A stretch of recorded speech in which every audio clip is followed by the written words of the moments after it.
Welcome to the Nerdstorm Podcast. My name is Kyle. I'm the host, and joining me like always today will be David and Hayden.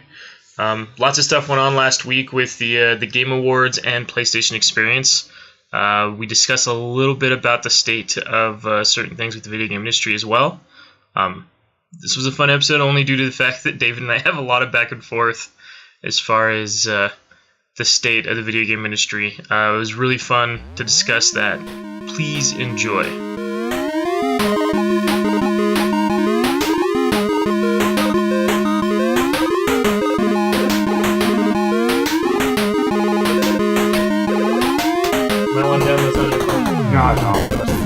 Doesn't like even knowing that. I'm just don't do it. No. Well, he's already bought the damn game. I bought the damn game and like 2 characters. Although I do want I would say that as far as like the scale, like in the characters they've released this time around, they look the best. Like I would say, do you remember these Giants? Figures look amazing in comparison to some of the others. They do. Like there's a lot of detail there. But do you remember Giants? Uh huh. Do you remember what happened when they put out Giants? Not specifically. Okay, for the original Skylanders, there was 32 characters. Mm-hmm. Then they put out Giants. And Giants has a bunch of, like, Season 2 Skylanders, select Skylanders. There was like 8, I think. And then there was also the Light Core. And then there was the Giants. There was a Giant for each element type. There was a Light Core for each element type.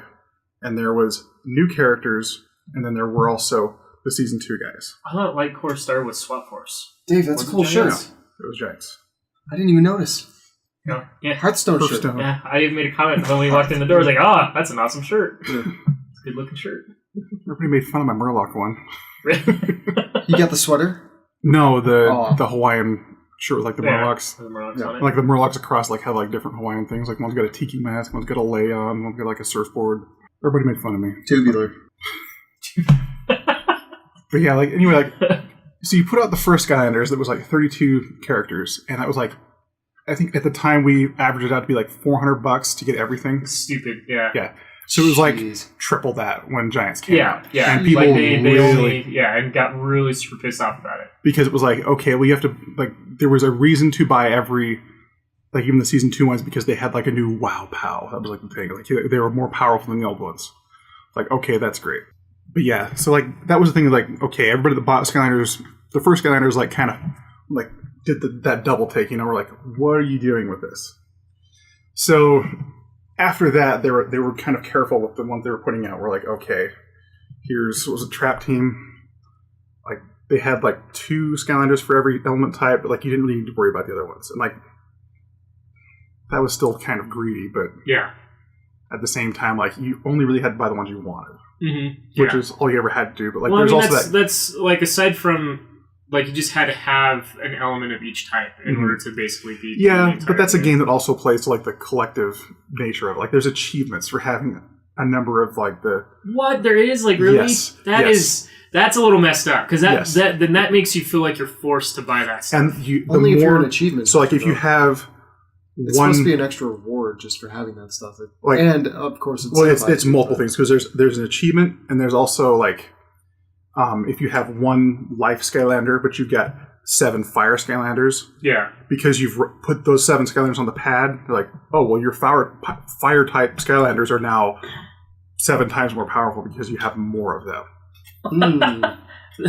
So yeah, like that's been going on. So I mean, you had multiple reasons to buy multiple Skylanders aside from just playing through the game. Yeah. So. That's the thing. It's like, you look at it and, like... I mean, I know after Giants it lessened quite a bit, though. Like, because, I mean, with Swap Force, they didn't release as many. With, what was the next one? Trap Team. They definitely didn't release as many. The thing with Trap Team was they had all the traps. Yeah. And, like, that was kind of the move traps. Where it was like, booty traps. Like, you had to have a trap of each kind, and you like if you wanted to have more. It's so racist to me that I've always like even as a kid I was like, I don't know about that. Not at all. It's George Lucas. He's not racist at all.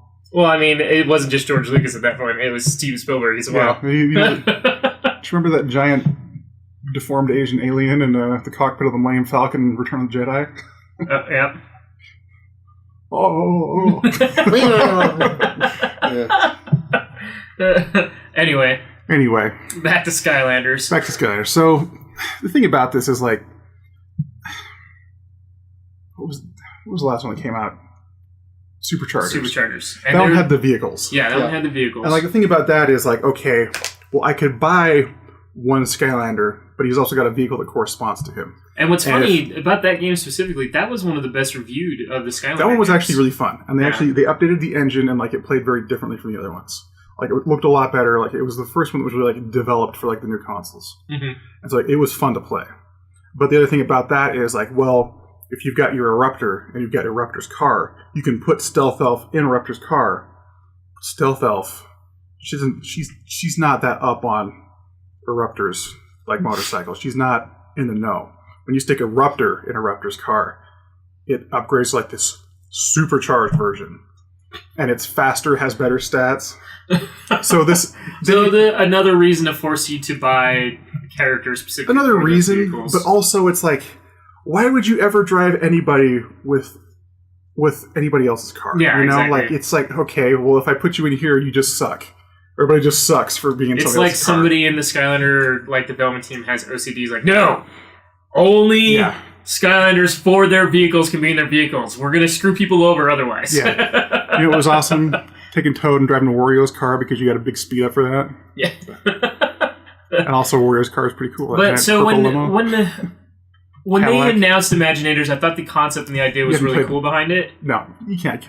You're shaking your head over here. You haven't played Mario Kart. I played Double Dash a long time ago. So Wario played in a while. has this giant, like, purple Cadillac. Like 50s. Yeah. It's like well-sized. It's amazing. It's a heavy car. I don't know if I'd say it's amazing. It's amazing. That's cool. Cal doesn't really know amazing. Is it in Double Dash? I don't think so, because all the Double Dash cars were like kind of specific. They didn't allow you to kind of choose your car. Yeah, it wasn't just until like later in the franchise. Like before then, you were always stuck with just the cart, like whatever cart they gave you. No, I think you could choose different cars in that, but it was like they were all kind of special. Well, they were all cart based. Like they were like there weren't like I don't remember them having like any. They were themed, but there was like it didn't have his car in there. Yeah, I don't think they even had Waluigi in there at that time. Yeah.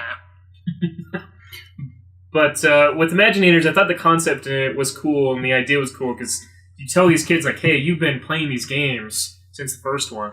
Like, wouldn't it be cool to be able to make your own Skylander? Yeah, that's a great idea. And the great idea, it's a great idea. It's a beautiful idea. The problem is that Activision got in the way of it. It's microtransactioned.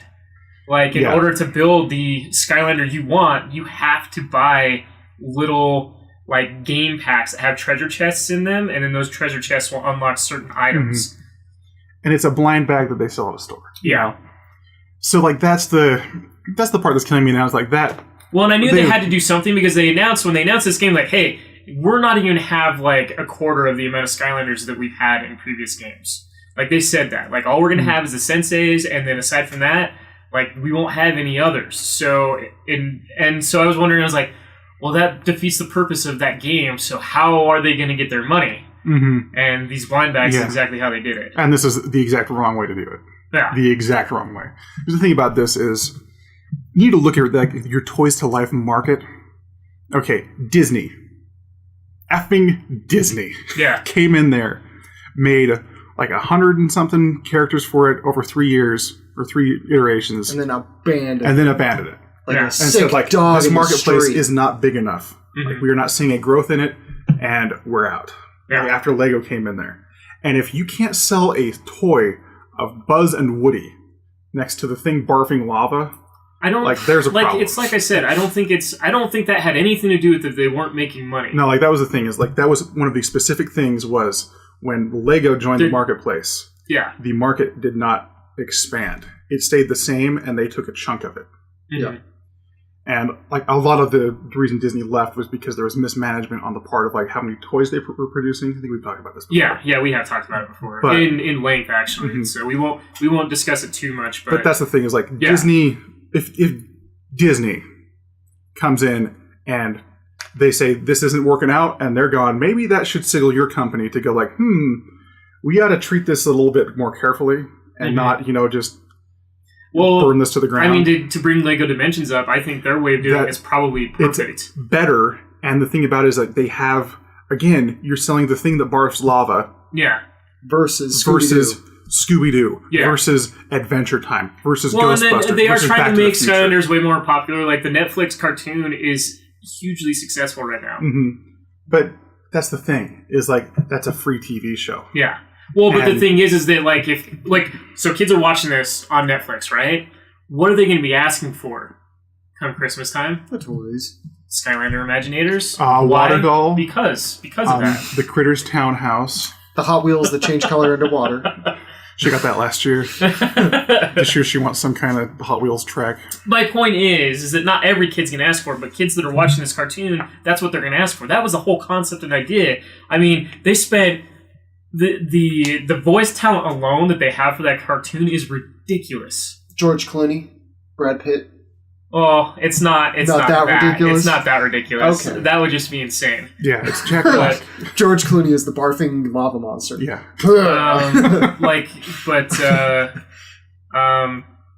T-Pain is Drobot. Yeah. And it's doing well, and I'm okay with it doing well because now there's rumblings that they're talking about doing an Overwatch dealio because of it, and I'm okay. Like, let this be successful. If it's going to give me Overwatch content, I'm cool with it. Like, if the TV show is successful, that's fine. But the thing about it is, like, the part where it's Activision continually, like, doing the Activision thing of, like, well, it's time to just drill in for more money to see if we can just break this thing. Well, but we all knew when they said that, hey, we only have like a quarter of the Skylanders that we've had in the past for this game. We knew that there was going to be something. There had to be something that was going to get them their money. They're not going to just, hey, here's a game and that's it. But like I was saying with LEGO Dimensions, they released one game, only one game, and then they just released extra stuff for it. And you can pick and choose what you want. You don't have to have it. You don't need to have it. If all you want to do is play Simpsons stuff, you buy the Simpsons packs and you have a blast doing it.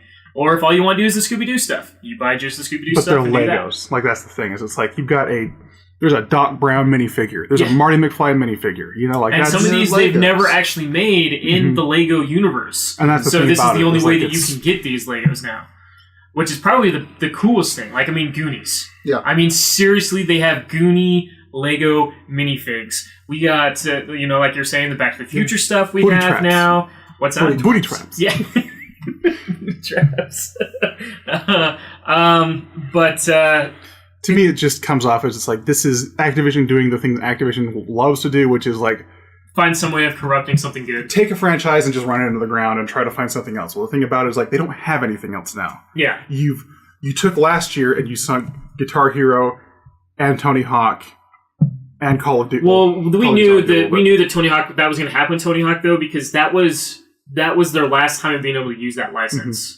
But they could have cut a new deal. They could have made it worthwhile. But that's not the Activision way. The Activision way is just they just wanted to make a quick extra buck off of it be done with the license. It wasn't making them any money anymore. That was the problem. I think it was just like, they lost too much money on Tony Hawk Ride and Tony Hawk Shred. If somebody else gets the Tony Hawk name, it's now like it's befouled.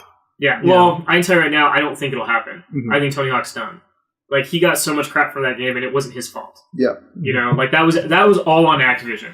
And anybody that thinks that it was Tony Hawk, you guys are a bunch of losers and jerks. Okay. It might not have been Tony Hawk, like, making bad on that, but it was Tony Hawk making money on all of them. It's true. I can't disagree with that. That guy sold out in the biggest way possible, and, like, he kind of paid for it over the years, but it's his own fault, and I don't feel bad for him. It's not like he doesn't have, millions of dollars. Yeah. He's a nice guy. A living legend. Yeah. Of E3.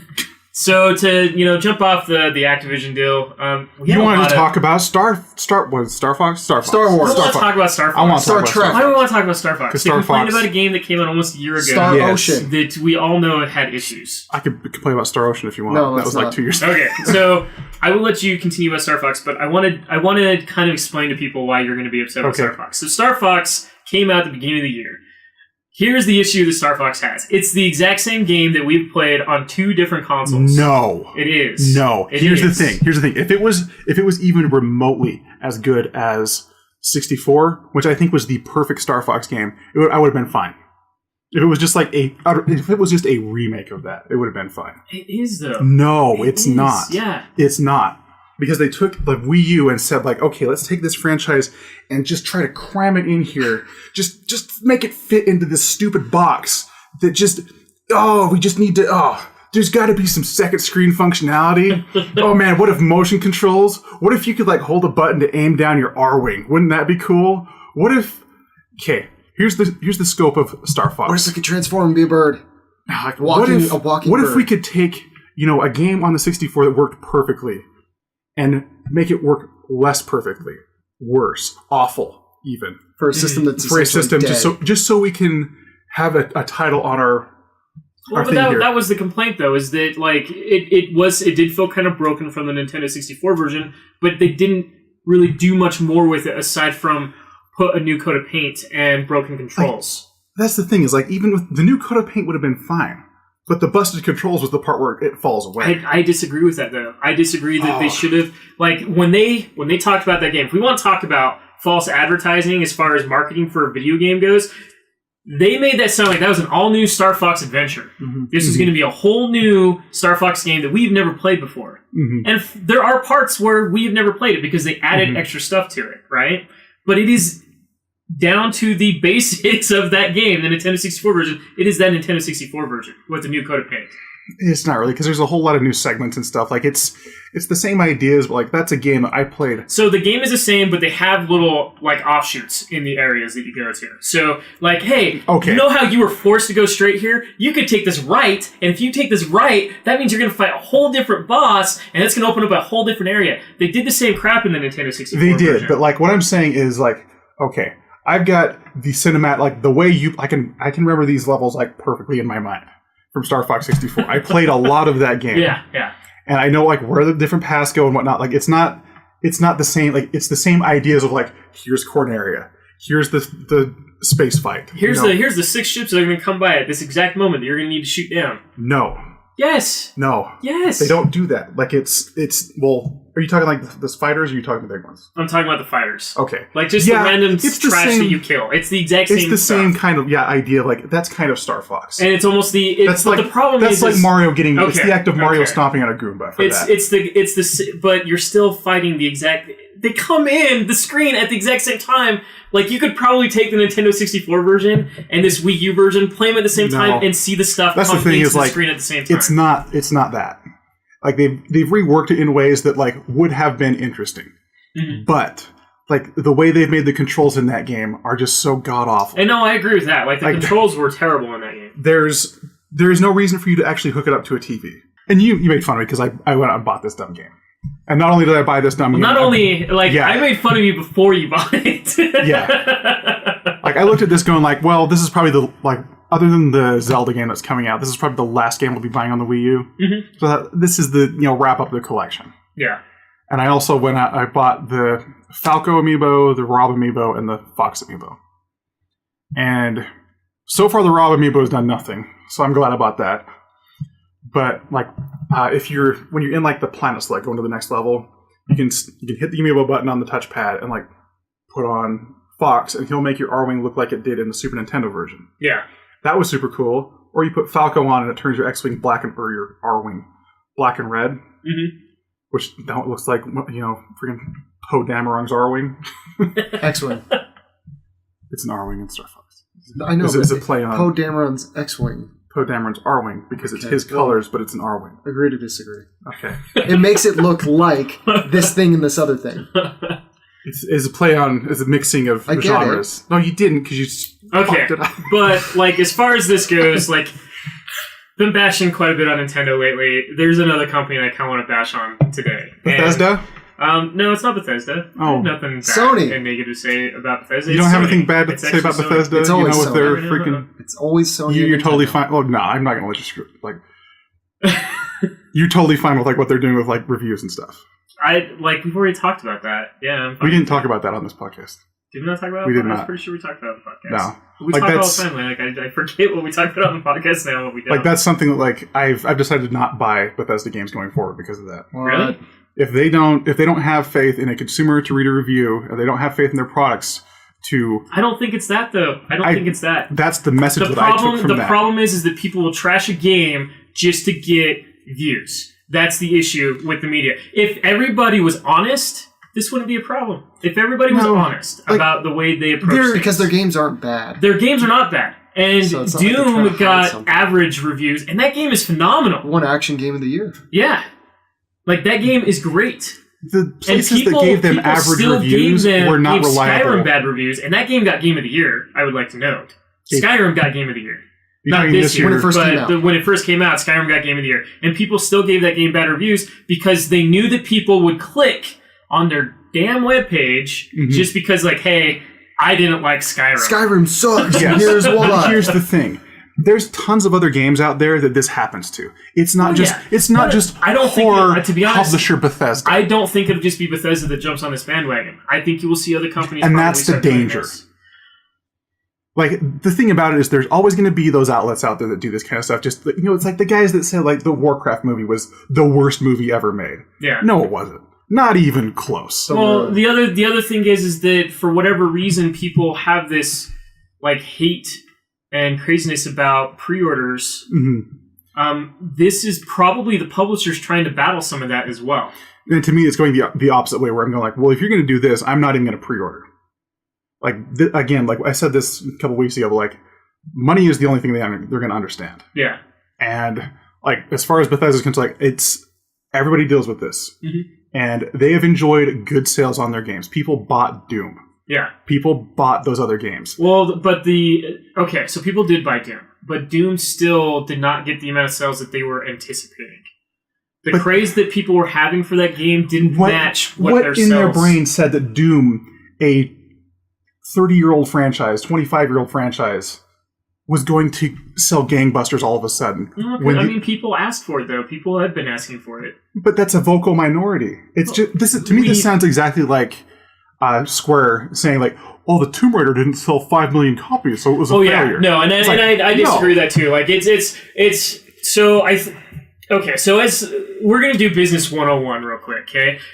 What they do is they take their sales from one of their previous games, and then they match that and then add to it because, like, hey, this game did really well. Doom 3, the one that we're talking about at this point. See, and Doom 3 did really well. I'm going to interject here because what you're doing here is late stage capitalism math, and it's. I'm not saying I agree with it. I'm explaining to you this is how they come up with these numbers. Now, if anything, Square is coming up with numbers that are asinine because they don't have anything to compare it to what they did before. Where when they redid Tomb Raider, okay, that was the first time that was being published by Square. Square can't utilize what the previous Tomb Raider games did. And what they were comparing themselves to is they were comparing them to Call of Duty. That was my problem with that. Is that they were taking themselves like, hey, those we are want obviously two apples. Like that exactly. That is the same product, right? And that's what Square was trying to compare it to. Was they want a game that sells like Call of Duty.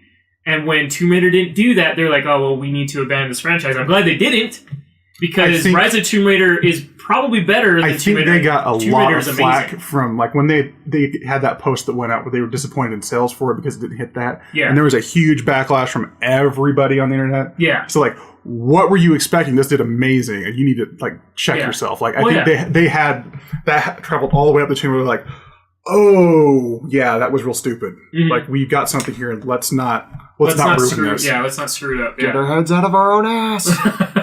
They're still there. I'm sorry. Unfortunately, with those old school Japanese companies, that's just kind of the way it is. Segue. So Sony, okay. Boom. I had a PS4 Pro. I was actually going to go with like Final Fantasy 15 because it was on the Square Soft front. Okay. Next. I mean, we'll segue into that next. Okay, then it makes a retarded segue. I would like to talk about Final Fantasy, but there's a lot of stuff we need to talk about today. So this Vespa we're going to leave is Final Fantasy for the end. We're still on the dirt path. Now we're going back into the weeds. But I promise this is a shortcut. Kyle has a high horse that he has to hop onto before we get to the end of this podcast. I had the PS4 Pro for the last couple weeks. Sick. I mean, dank.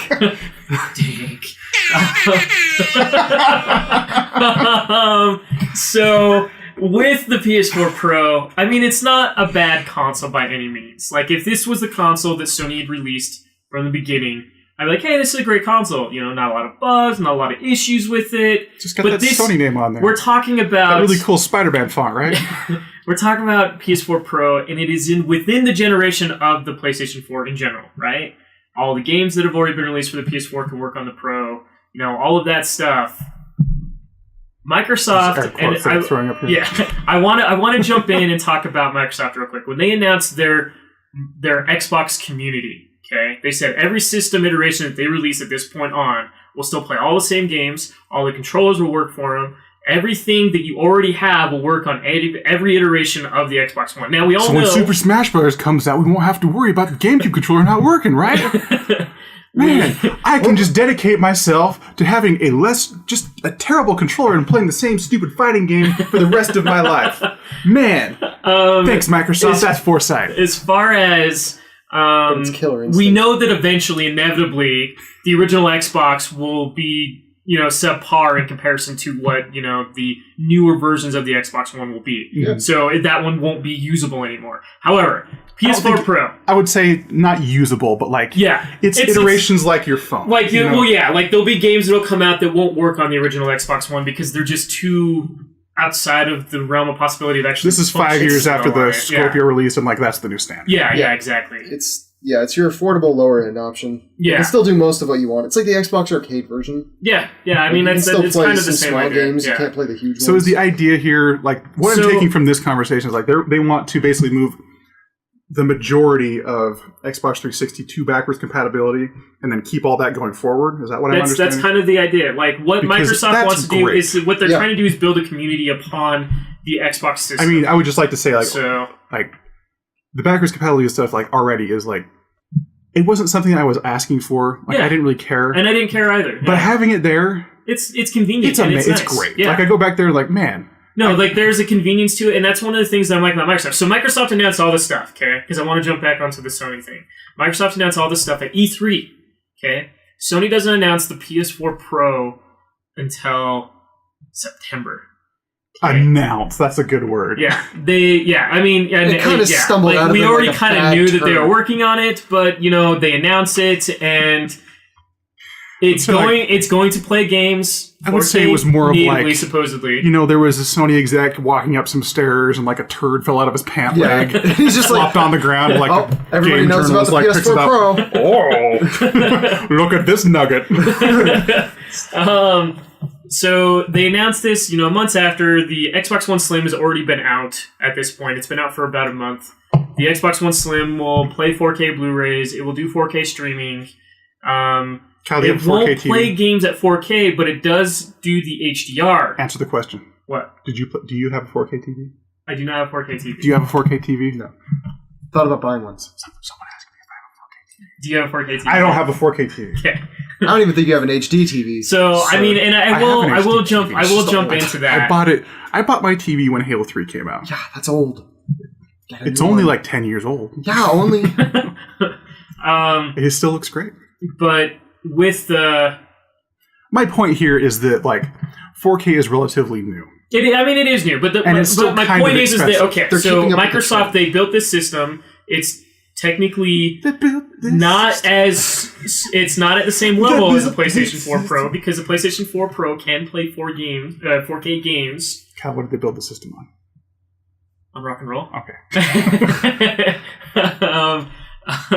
So, I mean, but the Slim does have the HDR capabilities, which in my opinion is a much bigger deal than what 4K is. Yeah. Because HDR gives you the better color and better aesthetic look anyway than what 4K is going to do for you as far as resolution goes. Mm-hmm. Now, the PS4 Pro, it does all that stuff. It has HDR. It plays 4K games. It will do 4K streaming, but it does not have a 4K Blu-ray player. So we're already down one from what the Slim can do. Now, yes, games can be played at 4K on the PlayStation 4 Pro. However, like I said, HDR is more important as far as picture goes, and the Xbox One Slim can do that. So, and when the Scorpio comes out, it's going to be able to do all that. It'll be able to do all that more plus powerful more system than what the Pro is. It's going to be looking a lot better in consumers' eyes, and if so, they price that. Now the other thing is that the Slim starting price $300, where the price for the Pro is $400. And I haven't gotten to the most irritating portion of this. Now, Microsoft, when they announced this, they said all of your controllers will work across all of the systems, right? Mm-hmm. All of the systems. The PS4 Pro does not. What? You have to buy the newer version of the PlayStation 4 controller in order for it to work for your PS4 Pro. Oh, really? I didn't know so, that. the only adjustment that I know for a fact that happened to that controller was they made it so you could see your light bar on your controller. Oh, that's so cool. David has a question. Okay, what's your question? In here. Like he just doesn't care. So, have you heard of the Sony VR, the PlayStation VR? Never heard of it. Okay. Well, it comes with these two ice cream controllers. It doesn't come with it. You have to buy those separately. Yeah. It functions with these two ice cream controllers, like you were directing air traffic. I like how you're calling it ice cream controllers in comparison to what the internet was calling it when they announced it. So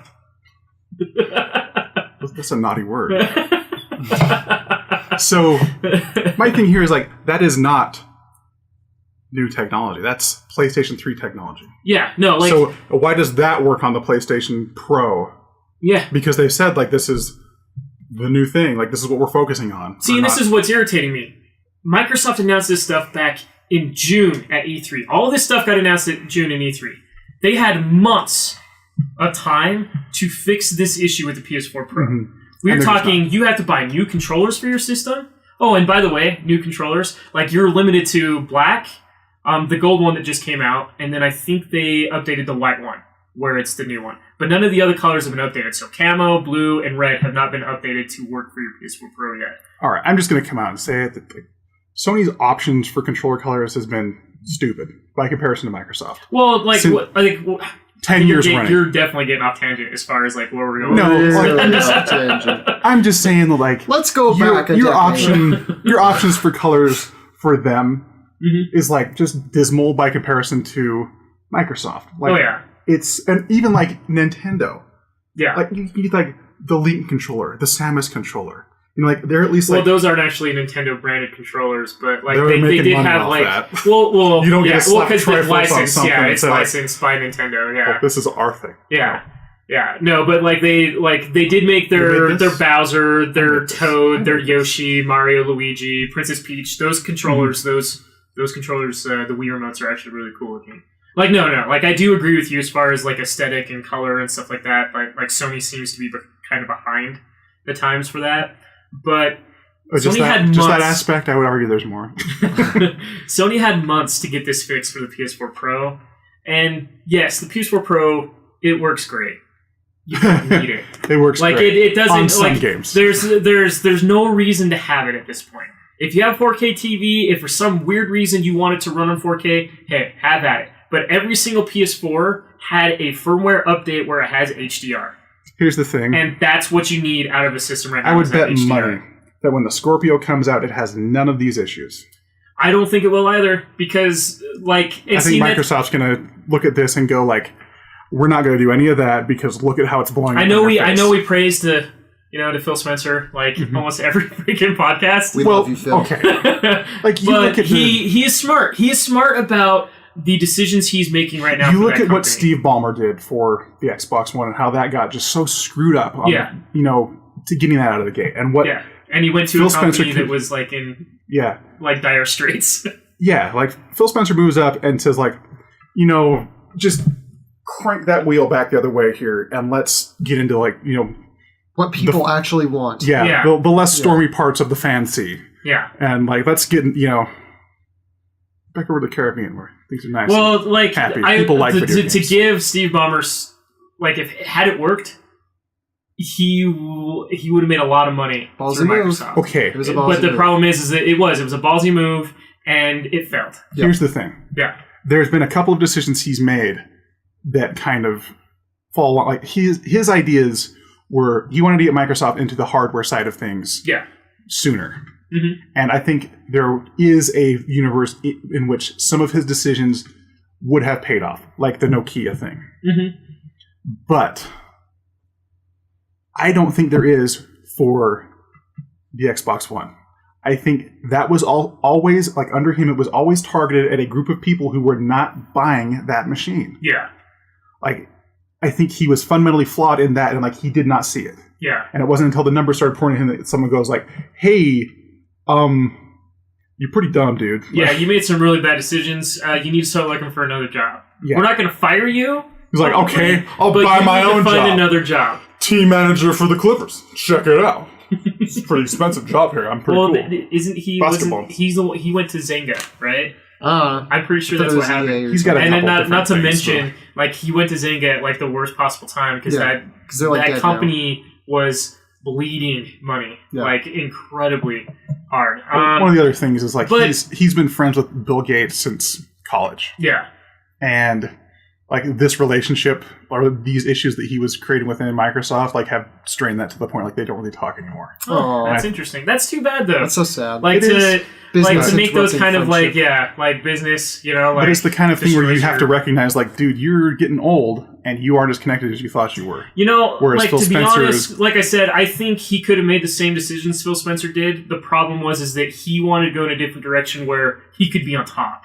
It had his. Well, that's the thing. Had the things that they had planned for the Xbox One actually worked, he would probably be on the top of Microsoft. Steve Ballmer is at the point where he's just like, he's the dad standing in the back there where your kid gets hit by a in football and he goes like, walk up, stand up, walk it off, and like Phil Spencer is that paramedic with his finger to your pulse, like, okay, all right, you need to do these few things, like get back in shape here, and like everything's gonna be fine. But you were I first actually, response. I will agree with that. Yeah.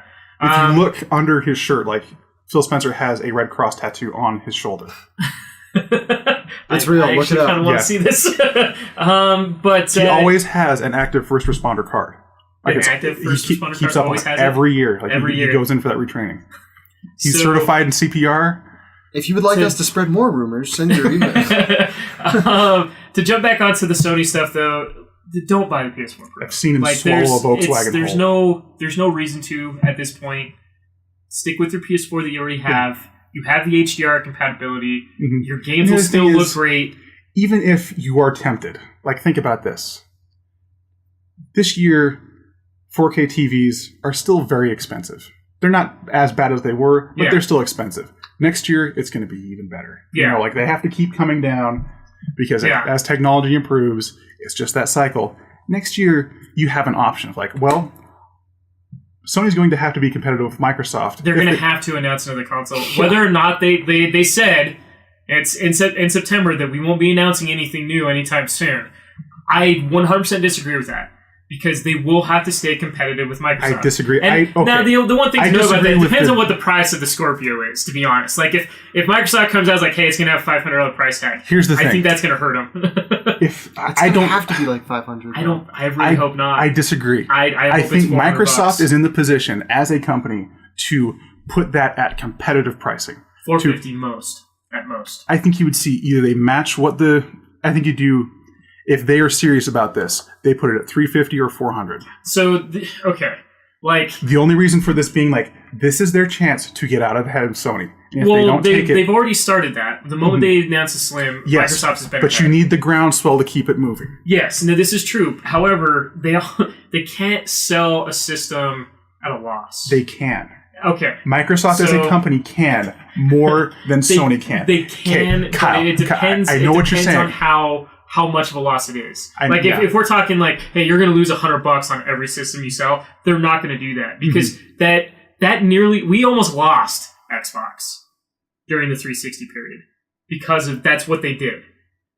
The systems came out at too much. They cut the price down. They were losing like $100 off of every console that they were selling. And then there was the $1 billion they lost. And because of all the defective Xbox 360s. Exploding 360s. Yeah. So, I mean, like, there is a reason why they would have to think about the price very specifically. Now, I think $400 is more than okay because that puts them at the same price as the PS4 Pro. People are already willing to buy a PS4 Pro. Here's the thing. And it does half the stuff that, from what we know, we can only say from what we know with Scorpio because we don't really know everything it's going to do. Exactly. It's just safe to assume. Microsoft is in a position where, as a company, they can sell or they can take that a bit of a loss. If it was a $50, if that thing comes out, so let's say it was like at $400, they're making about even. But if they decided to put it at $350 just to be competitive, they could do it. Yeah. And it worked out well for them for, the holiday when they did that. Yeah. Except that after the holiday, people expected to just stay that and it didn't. Oh, yeah. Well. And then it dropped down and everybody was fine. So to be honest, though, as far as the holiday sale this year for Black Friday, it'll more likely drop down $50 again at some point this year. Mm-hmm, it'll probably be in the middle of December where they want to push sales really hard again. and it'll be $50 cheaper. But on the other side, for $250. Microsoft has a lot of hardware connections that Sony necessarily doesn't have. Like Sony makes its own hardware. Well, the difference between I want this to finish this generation of thought consoles, before. Yeah. With those connections, they could be offering deals on 4K TVs for Black Friday, or even before that. You know, when you're selling your Scorpio, it's like, okay, well, if you're buying it in, you know, Best Buy. Yeah, that's a good one. I got your back. They got ties for that. Yeah. It's like, hey, you're buying a Scorpio at Best Buy, we're going to give you $200 off a TV. Yeah. You know, and that's the kind of thing that will make two parties happy. Microsoft and Best Buy. the TV hardware. Oh, sure. Yeah. And then Best Buy. The problem is who do they strike that deal with? It could be Best Buy. It could be Target. But they what they can't could do is strike say, it like, with they can't strike it with the retailer. They'd have to strike it with a manufacturer. They'd say like, okay, you can do TV. Panasonic, you can do LG, and you can do. So your top three brands. Okay. Mm-hmm. Samsung is probably number one. Probably. LG and then Sony. Those are your three. But top you wouldn't brands. do Sony. Strike it with Sony. You couldn't. Well, like no, there's no way Sony would agree to it. We're shaking. So, like Panasonic Microsoft execs would call and they'd like Sony would just like laugh at them and be like, no, this isn't happening. But then they would laugh back and be like, yeah, suck it. We're gonna sell this thing like crazy. But yeah, I think they're in a nice place to be. But I also think that as with anything, they have the potential to screw it up. Yeah. Just as Sony's done.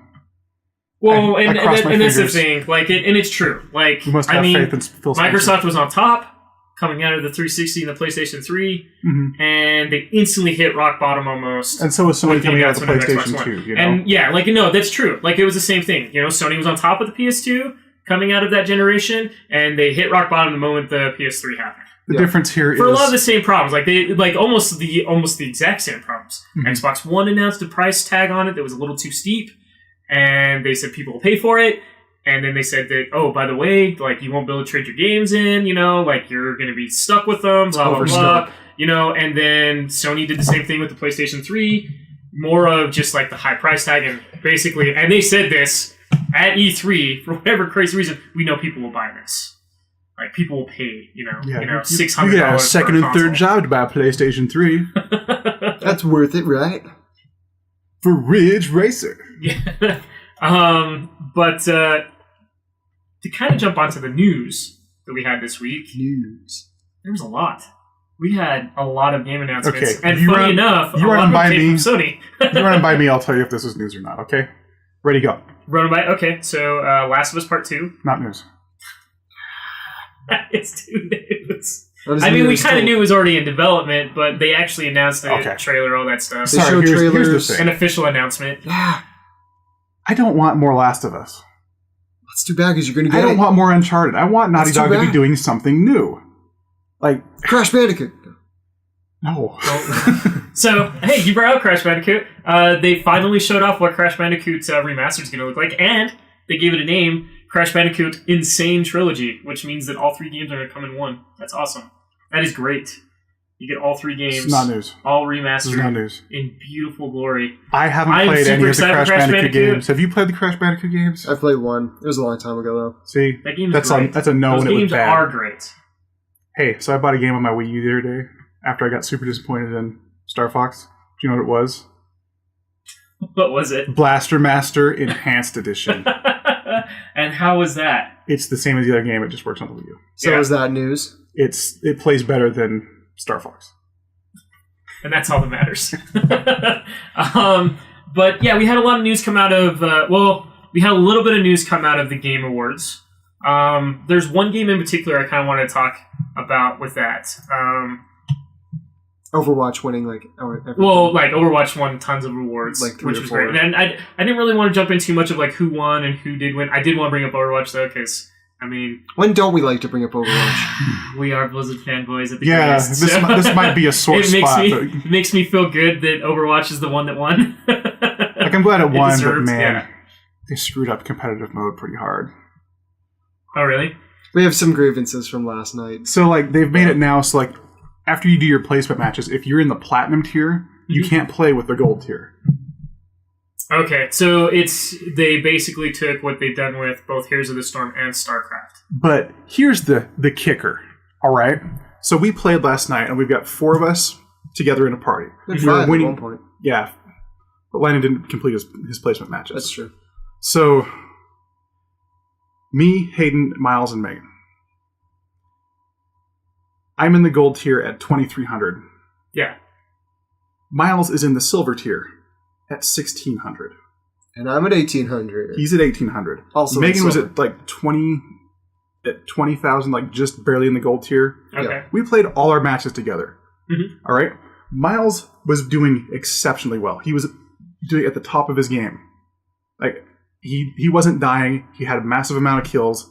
Like I was doing poorly, but I was still doing well enough. Like I was playing well. Yeah. We just were not like we lost 6 games. 6 games. 2 draws and 1-2. Yeah. So like things were not going well. But like this is the kind of thing like where it seemed like we were just doing the placement matches to have the charade of doing them. Because the results here are just so utterly random that it's just like, well... So is the problem being that, like, all of you guys are at, like, different levels then? It's not just we're at different levels. We're keep playing? drastically different. We played a little bit more. Were you separated or anything? No. No. But like they've had videos where like guys like complete their matches and like, okay, here's a party of 6. 5 guys get put in the platinum tier, 1 guy gets put in the gold. They can't play together. Huh. And That's interesting. That's the thing is like in Overwatch, like the last 2 seasons, like if you were in different tiers, you could still get matched together. So basically what you're telling me is that like you guys were doing these placement matches together, and then when they placed you guys, you got put in golds. We were at drastically Megan got different, put in golds. different values. Okay, so my question would be that did it have anything to do with like maybe like what? Only thing I can think of is that it's basing game time played as well. Yeah, it doesn't make any sense. Like I have played the most. Well, I have no idea. That's why I was bringing it up because like you and Megan have played the most. But we played the most. Miles has played a lot more than I have. Miles played a lot of competitive mode. And like I played a lot with but Miles. You could have been playing better than what Miles was actually playing. I doubt it. Miles, I was healer. Miles was playing Zarya and like he was getting like 60 kills a match. He had like 60 kills and like he had like matches. super low deaths. You know, we're talking like 2 or 3. So maybe he's not playing Zarya the way they want Zarya to be played then? What the supposition, well, what does that mean? Well, maybe he's playing too offensively and not enough defensively with her. But how do you track that kind of thing? This is the thing. It's like I mean, that's true. Like I wouldn't know. Like, but I'm saying that like I'm throwing ideas out. Like, yeah, she is a tank. Yeah. So if he's got a bunch of kills and he's doing lots of damage, I'm going to shoot that down more of just in this point. This way, actual progress and the creation of new strategies comes from playing differently than the way other people play. Yeah. So that doesn't adhere to that kind of thing. It shouldn't affect it. I agree with that. But maybe that is something that's affecting. But that's the kind of thing like Blizzard wouldn't do, And like for a tank, like he wasn't playing. Well, I mean, if it's something new and fresh that they're working with, there's going to be bugs with it, and maybe that's something they need to work out. That's the thing, though. Like Miles is always doing exactly what the tank is supposed to be doing. He's on the payload. He's on the point. He's out there on the front lines. Mm-hmm. He's just alive when everybody else is dead. And like he's the wall that the enemy force is crashing against. Yeah. And it doesn't make sense. Like the supposition online seems to be. But maybe that's it though. Maybe your guys' deaths are counting against him. But that doesn't make any sense because why would? Well, because they should count against me too. Well, they probably are. But my point is, but then why would I get put 1,000 points ahead of him in the skill rating? You know what I mean? The only thing that I can guess is that you just did better. Is like who did you play? I was playing Roadhog for most of it. Like I switched to Pharah a couple times and Reaper, but seeing that, yeah, I mean it doesn't make sense because I mean even with Roadhog, like you should be technically be a tank as well. What the supposition seems to be is that the weight of what your previous skill seems to have a like 90%. That seems to be 90% of what they're matching you on. Well, I do know that they've done that in like StarCraft and Heroes of Storm. Like whatever whatever the last season you left out as, you don't get that exact back, but you're gonna get close enough. But he was at like 1,800, and I was at like 20. I was at 25, just past there. Mm-hmm. Yeah, like probably at 26 or something. Like it was. So maybe he would have gone down further if he wasn't playing so well. No, Because we did lose most of our matches. he and doesn't then at this two point. Like it's so draws. there's so many factors in here. Like it's just impossible to To figure figure out out. exactly why Yeah. that happened. But the thing about it is like it's so. The results of this are so off, so wrong, that it doesn't. This isn't the kind of thing that I expect from a Blizzard game. Especially when we're playing as a party and you're but you going. gotta Like, remember, like, this is something new to Overwatch. This is the third time there are things that they're probably trying to work out. Like, that's the one thing that they've done. This is with the third Overwatch time this entire time. they're doing a Everything's season. been testing. it's experimental. I understand that, Yeah. but this is the kind of thing where like it's. You can see the line of thought along most of this stuff, where like you can tell like, okay, there's a lot of people thinking about this stuff. Like this is the part where it gets gray and muddled and bad. Where okay, you're gonna we all play Overwatch together, and like I've been working hard to rank up, which is your ultimate goal to get to that next tier. But if I get into that tier now, I lose the ability to play with my friends. That ceases to be fun in this game. Like that is a hard stop to the fun that I can have. Yeah. Which is the hard stop to the money and the time that I put into that game. Yeah. Which is the exact opposite of what you want out of this type of game. Like I said, it's new. That wasn't probably the intent. They probably just need to work it and fix it. Kyle. Yeah. Are you familiar with Blizzard? I am familiar with Blizzard. This is a room, this is a building of people that think a lot about things that, Okay. we don't. Like, if you're going to talk about that, like, what about Diablo 3 when it first came out? But No. Look at what Diablo 3 was to what Diablo 3 is now. Okay? Just because somebody comes with an idea and it's a bad idea does not mean they won't fix it. yes. So you're already basically crucifying them for something that they're probably already aware of and trying to fix. I'm not. It's the same issue that World of Warcraft is having right now. Let me ask you this. How do you fix this? Do you roll it back a week and say, like, we're doing new qualifiers for the new season, kicking it back? Maybe something like that. I'm Because not Blizzard, that'd so be kind of a big deal. I don't know, like, what they would do. Like, that's the thing is, like, you can't... Are they going to... That's, like, to me, that's kind of the only way that you make this good. And make it more, like, reflective of, like, okay, you guys are all in the same party, and you guys all played the same games together, so you guys are going to be grouped up closer to your skill rating. Whatever that is better than... the shotgun. What they should probably do do is create a team rating.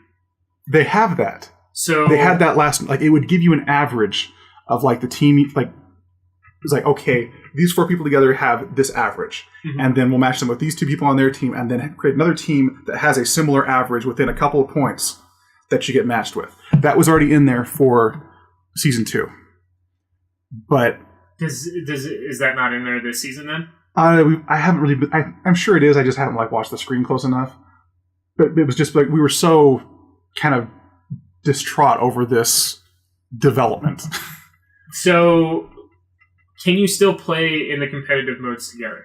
As of right now, yes. But Okay, the second then I can, then I don't understand what the problem is. because when I hit 2,500 in my skill rating, which is 200 points, actually right now it's probably about 150 for me. Miles is still at 1,600. Miles would need to get to 2,000 to get into the gold tier. So, but my question is, like, won't he... Like, my guess is that if he's in silver, he'll probably get to gold quicker than you'll get to... No. See, that's the thing.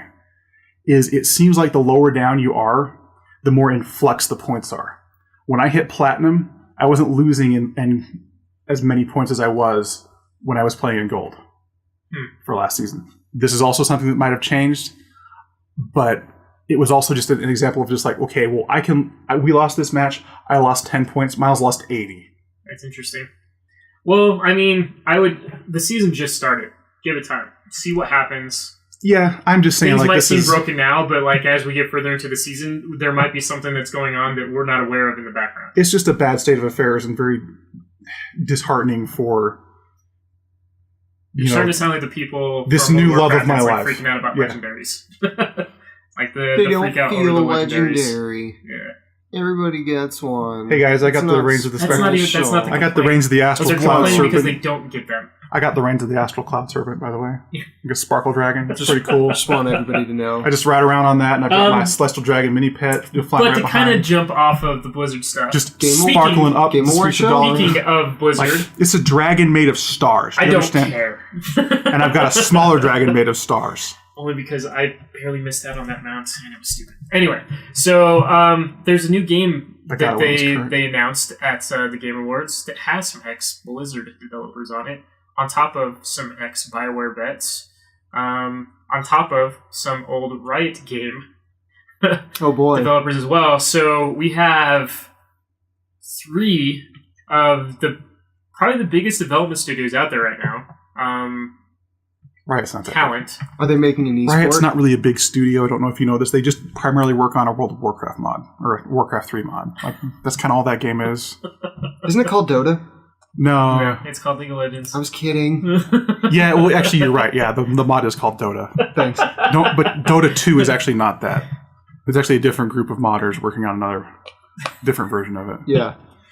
Anyway, so this game called Dauntless got announced at the Dauntless. Game Awards.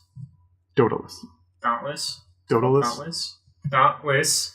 The co-op multiplayer game Esport. shows off its dystopian fantasy setting. Up to 4 players assume the roles of Defenders warriors called of the Slayers. Ancients. You shut up. Who make their home in the post-apocalyptic world. Lost endlessly hopeless in as it silly all stuff. seems, the Slayers craft stronger weapons and travel the world's floating islands, hunting down giant creatures before they can destroy what does remain. So Hunting down giant monsters. I'm going to and assume ruthlessly that like murdering what this them in basically cold what I'm blood. getting from this game is To that steal we're small getting a items fantasy and craft version of better like garbage. Destiny / Division. And what I mean by like fantasy is like medieval fantasy type stuff, like magic Interesting. and warriors and stuff. So not an esport. So it's more fantasy, less. I don't think we're getting esport with it. That's interesting. I mean, there might be like a player versus player version of it. Yeah. You know, that will turn into an esport. Yeah, you walk into a portal and you end up in the middle of New York. I mean, to have Riot game developers on there, you would think that that's what they're going for. Right, and Blizzard. Yeah. Everything that Blizzard makes is Well, an esport. I don't know. Like Blizzard, if these are old Blizzard developers, this is before Blizzard decided, hey, we're gonna do everything esport. You know, That's the thing is like the guys that worked on they're probably like Torchlight. vanilla World of Warcraft developers and stuff like that.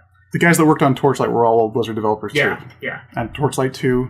Well, those And- guys worked on like the first Diablo and Diablo 2 Mhm. and stuff in the early days. Yeah. So what's the deal with this game? That's all we really know as Cool. far. But like, what's Is it a exciting PlayStation about exclusive? it? It's not a PlayStation exclusive. Well, this Yeah, was yeah, announced then at I the can Game care. Awards.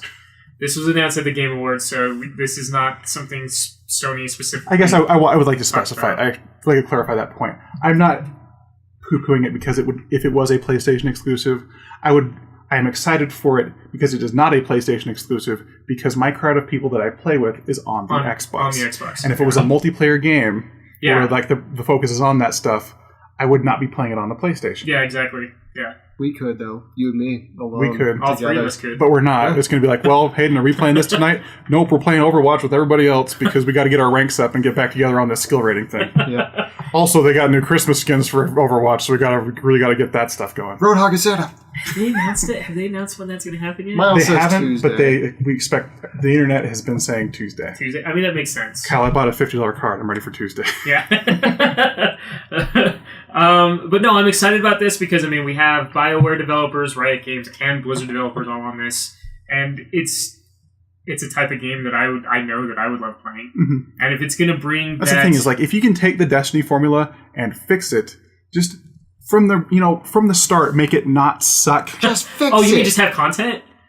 Yes, like if you could just take all the stupid out of it, just go like, well, And don't charge me for all the extra content? yeah, like do the loot boxes and stuff for things that would actually like would matter, instead of like, okay, here's a sparrow, you make it So, smart. There is... All right, there's more to this. Are you going to than I talk wanna about the dumb There's- sparrow racing again? No. Yeah. There's more to this. So further down in the article, Jesse, I believe it's Jesse Houston, is the co-founder of this new development studio, it's called Phoenix Labs. So Nice and generic. Yep. Super.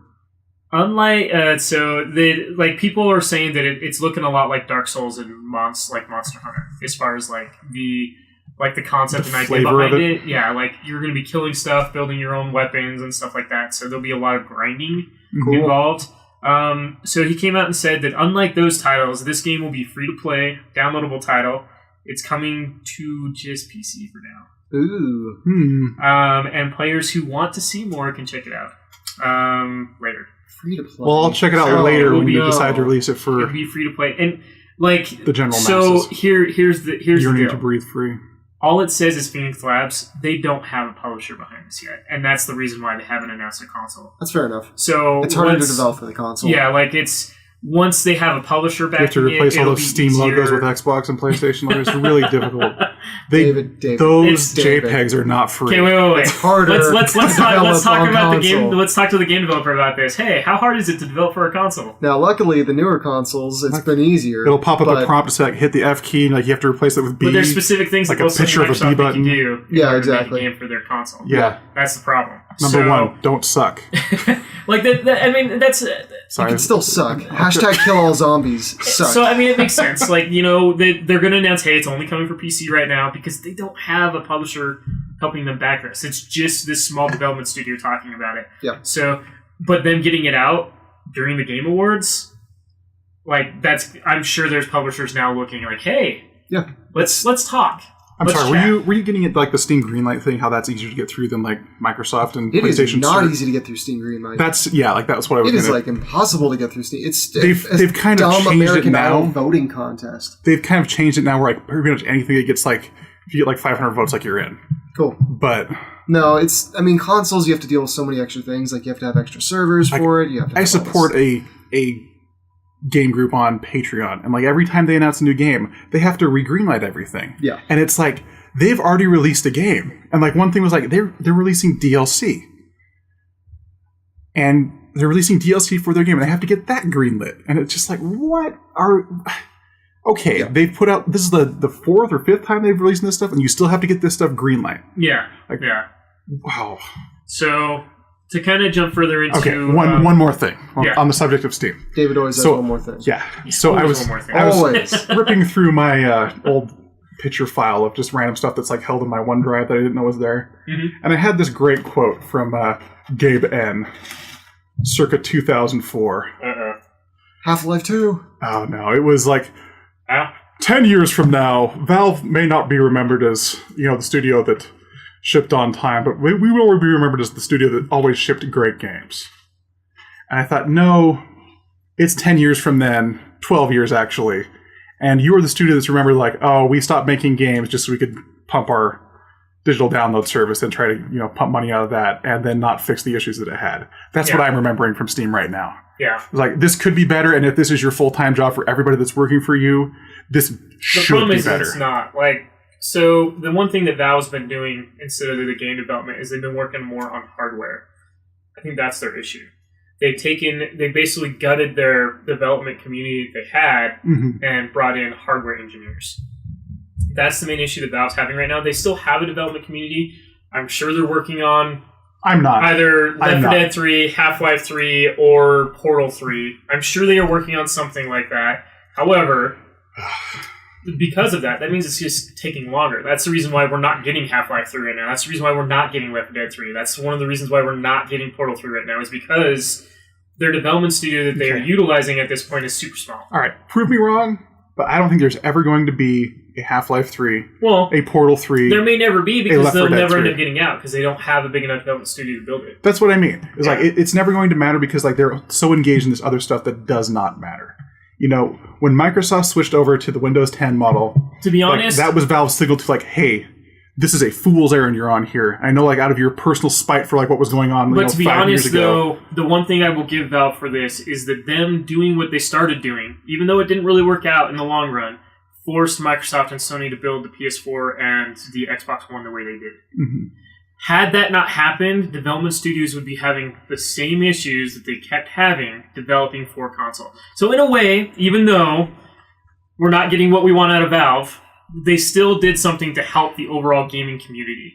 So I will give Valve that. They can have that, but it's time to reassess what you're doing and realize that, like, okay, Steam machines are not catching on. You know, Well, I don't know. That's a bit of an understatement. I sold a ton of those over Black Friday weekend, by the way. You know why? because they mark them way cut down. them price in half. It's like $20, right? No, I wish it was only $20. I'm No, they're thinking- actually I'm thinking the they were the same, same. like, They were my the bad. same. They were the same price as what the Xbox One and PS4 sell as. The i7, the Alienware that we sell was like $300, which is an incredible deal. To be Yeah. honest, that's actually a really great deal. So it was worth selling it at that point. See, but, like, at this point, I'm looking at it going like, but yeah, it man, took what could I them do cutting the with that? price in half in order for them to finally go. Yeah. but I'm looking at it going like, okay, that sounds like a good deal on that stuff. But what would I use it for? The same I've got- thing you're going to use your Xbox One and PS4 for. That's the thing. This is And like, your PC. You have a PC already as like, well. this is too little too late for me. Like, and I feel like I'm just putting this out there as a general consumer. So, like, as far as the But- consumer goes, like, this would be for, like, that rare consumer that has friends that play PC and they don't have a PC to play with them. Well, there's also a lot of people It's that, supposed to be affordable. like, I've met a lot of people that specifically just play and buy games on Steam. Like, they have a huge community of friends with them that just play games on Steam, mostly because they each have good PCs. And Those all are that actually sort of stuff. referred to in like regular conversation as terrible people. I thought those were Nintendo people. No, those are Nintendards. I thought those were Sony people. No, those are the Sony Defense Force. Okay. He's got a name for all of SDF. them. Yeah. The only one he doesn't have a name for is Microsoft because he's a fanboy. So Yes. he doesn't want to ruin he doesn't want to ruin Microsofties. that. The Chosen. The Chosen. So to talk more about the Game Awards, something near and dear to my heart, there was a movie that came out a few years back called Guardians of the Galaxy. I absolutely love that movie. I love everything about it. I've been listening to like the Guardians of the Galaxy soundtrack for like, the last week while I play World of Warcraft. So like, and I always end up listening to that soundtrack at some point, throughout the year. Like I'm always like, give me as much Guardians that you can. The cartoon, if you guys haven't seen the cartoon, the animated I cartoon, believe it's actually really Elegon good. was killed too. Come and get your love. Oh, really? Nice. But we finally got the announcement of what one of the first Marvel games that they're working with Telltale Games, because they have multiple. The first one they announced is Guardians of the Galaxy, which is awesome. Primarily the fact that somehow, some way, Telltale Games always gets like all of these like Amazing franchises. voice acting, That too. like voice actors. Okay, So we'll probably get the actual actors I'm gonna voicing these characters. Interject my personal retarded opinion here. When do you because- not? Ponder that. Ponder that for a It's like, second. wait, I can't think of a This is a time that I bigger haven't question. actually interjected. I have to think through my So life. like my thing with this is like Guardians of the Galaxy. I really like that. I'm really excited for the second movie. Like if they did a Lego Guardians of the Galaxy, I think that'd be great. Yeah. Sign me up. But Telltale Guardians of the Galaxy, I just go, well, So I know gonna be what about you're the saying. storytelling. Like I knew what you're going to say, and the only reason why I have faith in this is because the Borderlands one that they did, Tales of the Borderlands, is phenomenal and it's funny. here's the thing. Like that's the one thing I've always had an issue with the Telltale games. They're always so dramatic and super sad. Nothing they've done I care about. And I recognize that there's a lot of people out there that do like these games, Yeah. Mhm. that absolutely love them. You know, you like you named a whole Pokemon after one, right? What's that? You named a whole Pokemon after one, right? No. The Wolf Among Us. Oh, jeez.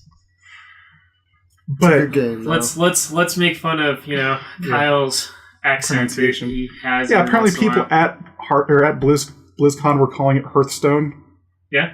I didn't want to tell you that. Don't know why I did now, because it's going to create problems.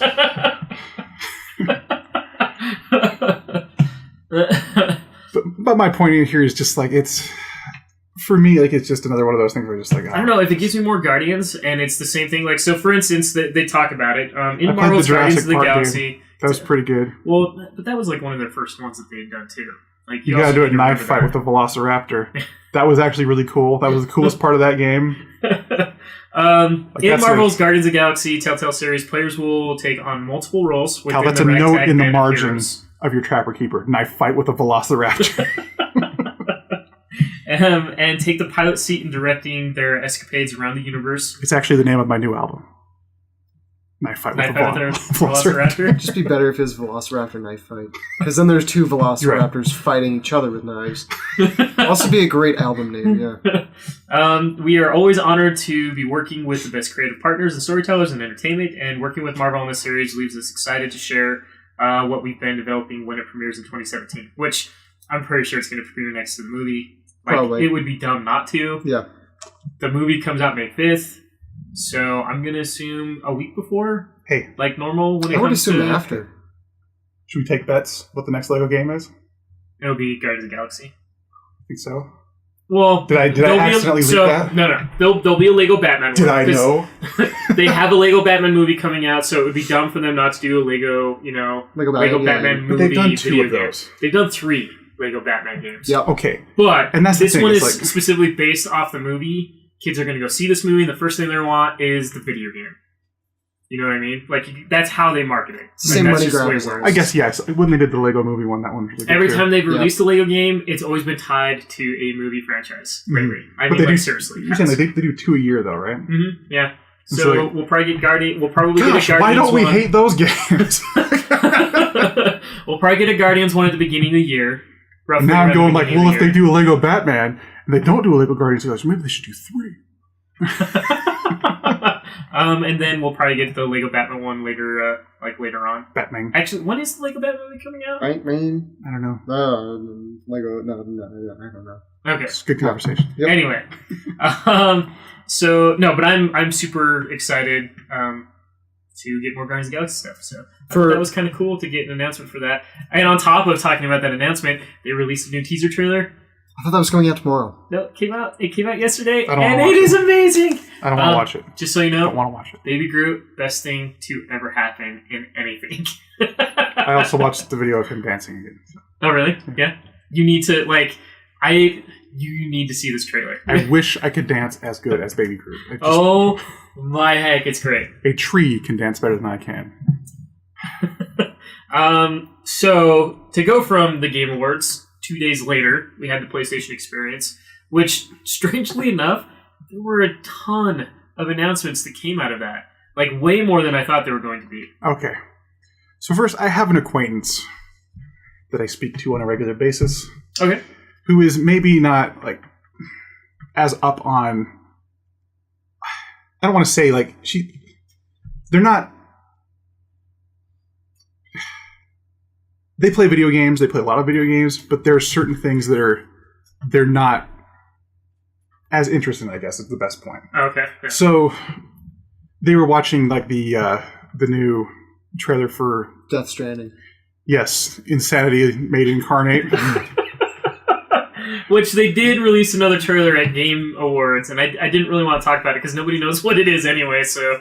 And, like, other than Mads Mikkelsen is going to be in the game now. We know that much. like they told me a story of how they were watching this trailer. They got called to a room for a trailer they didn't care about, and like all of the Metal Gear stuff is just pure insanity. Yeah. It's the kind of thing you can care about that stuff, but like there's you're really no story to it. You're in a select group of people of just like here's the tinfoil hats. Yeah. And then like okay, here's a man. Death Stranding is a game that is obviously made by a man who has been just pushed to the edge of insanity and then just given that Garfield was standing behind Odie and kicked him off the table. Yeah. Like that is Hideo Kojima. Mm-hmm. Hideo Kojima is Odie falling in slow motion, changing his expression just to pure rage. At the bottom of the fall is just madness. And that is Death Stranding. Like that, it is just pure nonsense. And it is nothing that I would expect a normal, high-functioning human being to care about, let alone understand. Yeah. Yet, this person was having a conversation pulled in this room to watch this trailer that they didn't care about, and they obviously weren't going to care about, but then they got yelled at for not caring about it. And like that was the kind of thing that kind of rubbed me the wrong way of just really? This is... Guys, really understand what this is. Like, there is a wonderful masterpiece to the way the Hideo Kojima train just wrecks and burns all the time. Like, it just... And yet, people will still pay money and just shovel money at that man and just, like, burn this up. Just take all this and set it on fire. And it's kind of weird. Like, don't get me wrong. I've loved the Metal Gear games that I've played, but they're not huge sellers. You know what I mean? They're not... And they're not massive. And Metal Gear 5, that took a ton of money. Yeah. That is the reason there is not going to be a Metal Gear Solid 6. Yeah. Because, helmed by Hideo Kojima at least, because that guy is a money hole. He's a walking money hole. You give him money so he can tell you what type of, I wear the people in Metal Gear Solid wear. Yeah. Like, it has to wear. It's kind of Major weird. Miller like, wears some aviators made by Ray-Ban. Kojima Here's a gets cutscene so you so know. much credit, you know. Like, like don't get me wrong, they're not like. I mean, David gives the Metal Gear games a hard time, and they are hard to follow story wise. Okay, I don't want to say I'm not giving them a hard time that is not undue because I really enjoy those games and I think they are fascinating. Yeah, and I love to play them, but. Good God, guys! This there is no other way around this. This man is insane. Well, and I mean, like the thing to note, it was Kojima taming him, maybe, and now that he doesn't have Konami is what I meant to say. Yeah, was Konami maybe taming him? They were paying for his therapy, obviously. Yeah. You know, like saying like, now "Hey, you not. can't do this." Yeah. And now Kojima's coming in. He's like, "Oh, I can do whatever I want because nobody's controlling me at this point. Bleeding eyes, bleeding eyes everywhere." Yeah, and the thing about this game is like embryos. It's very obviously a metaphor for his own personal experience. Yeah, where he sees himself as the main character, and this dumb baby that we're supposed to care about is his game. It's Metal Gear Solid franchise, and he's being forcefully separated from it, and he feels all this rage and like. You know, like, this is something that people online are talking about, or is this just an idea of yours? This is not okay. This is an idea of mine, but I don't know how nobody else has made this connection. This is exactly what this guy is doing. But this entire game is a metaphor for him. Yeah, but the one thing to note is he didn't want to work on the Metal Gear franchise anymore. No. No, that's wrong. You think that's wrong? Yes. He may say he doesn't want to work on the Metal Gear Solid franchise, but he doesn't trust anybody else to do it. So he feels this retarded obligation to just like, no, this is mine. You guys will do it wrong. Only I can handle Solid Snake. I could probably agree with you. You don't know how to handle cardboard box mechanics. He needs to be able to slide down a hill and put a lady on it. Salute other men inside while having a floater on the front of it. And then pop out and shoot them. You don't know how to do that right. Okay. Only I do. So, to jump back more into PlayStation Experience, because we're running out of time here. Yeah. I had this great idea. I talked to this friend of mine. This is also Hideo Kojima talking, by the way. Peter Molyneux was his name. He says, he told me, he said, Hideo, what if Snake had a dog? So the next one, he has this one he had a dog. That's right. What if the dog changed appearances according to your achievements in game? Exactly. Had some achievements. What if the dog had a suit? We had some announcements. Sneaky suit. Dang it, guys. What if you gave him an eye patch? What if your dog had an eye patch to match your eye patch? What if the dog I can't talk if you're not talking. That's the point. His thoughts only manifest themselves when other people are talking. Kyle put up the quack coyote symbol and we could look at it. So, Last of Us Part 2 got announced, which is probably the biggest announcement coming out of the PlayStation Experience. Probably the biggest announcement out of the PlayStation Experience, but I don't care. That's a big deal for them to announce something like that, the PlayStation Experience. Now, I know sequel to a game that they already have made? Man, that sounds amazing. But it's a game that everybody wanted a sequel to. Yeah. Why? You know, like it won Game of the Year, my friend. So what? It doesn't need a sequel. Everything doesn't need a sequel. No, I'm going to talk more about that specific idea here in one sec. Not specific just to the sequels, but like the remastered stuff too. So Last of Us Part 2 got announced, which was a huge deal. They briefly kind of talked about some of the stuff that's going to be going on. One thing they announced is the reason why they called it Part 2 is that they didn't want people to think that, hey, this is just a sequel. This is just a continuation story of what's been going on in essentially Ellie and Joel's life. It's like Walking Dead, but it's Last of Us, and you should care. It's mean, better than a Walking Dead. Like I actually prefer. It's not hard. This game was really hard for me to play. It's really hard for me to play too. I got a free copy and I still can't. Not for the same reason why David couldn't play it, but it hit really close to home. I mean, of course, we're not dealing with any idea or anything going on like a zombie apocalypse, but Kyle Street is populated by fungus monsters, and he has a hard time getting to work some days. He deals with some emotional stuff with both Ellie and his daughter that I would have a hard time dealing with myself, just because I have 3 girls, and starting that game out I was like almost in tears. If you haven't played this game by now, go out and play this game. We're gonna ruin it for you. He's carrying like his daughter. Is she dead at that point, or no? She's dying. She dies at the beginning of that game. Yeah, like that's the thing. Like he gets to her and she's dying, and he holds her and she dies in his arms. Exactly. Like and so like. Brutal. I mean, I'm playing this game, and I'm like, I just died in your arms tonight. His daughter died? Claire, come here, I need a hug! You know, like, it was like, I've never, like, I mean, I felt things while playing video games, you know, like, hey, I'm having a lot of fun playing this, but I've never, like, been so emotionally tied. There was another game that did it, though, kind of. Dead Rising 2 was very similar in that aspect, because the whole premise behind that game is you're trying to make sure your daughter doesn't turn into a zombie. So you're constantly having to go out and get the zombie bricks. That's just the result. What you're trying to actually do is make sure your daughter takes her medication that she doesn't want to take, apparently. And she's old enough to read the instructions on the bottle, but she can't handle it. Yeah. Yeah, he goes on to say that he didn't want to call it a sequel specifically. Hold they X wanted to call it part 2 because mouth. They wanted to be a continuation story where, like, the first one was Hold about X love. and R1 to I hate you. roll cheese around the pill so she'll take it easier. I'm trying to talk about this serious Not a game dog. called Last of Us Part 2. I'm trying to talk about it. this serious game called Dead Rising 2. I don't like. There is nothing really serious about the game other than the fact that your daughter is, you know, on the verge of turning into a zombie at all times. Okay. That's the only serious part about that game. That's the best part about the Dead Rising games is they're not serious in any way. So in Dead Rising 3, I was wearing this awesome outfit. The Mega Man outfit. I didn't have that yet. And stuff like that. Like, it was like I had like a leather jacket and stuff. Like I'd been around playing, and like I walked into a garage and like picked up like a welding helmet, and for some reason like it made the rest of my clothes just disappear. So I was just wearing a welding helmet, and I immediately turned around and talked to somebody and engaged this whole like long cutscene where like we're now escaping this particular part of the city, and you're all naked. And for the entire duration of like the next hour of gameplay, I'm just naked in my underwear.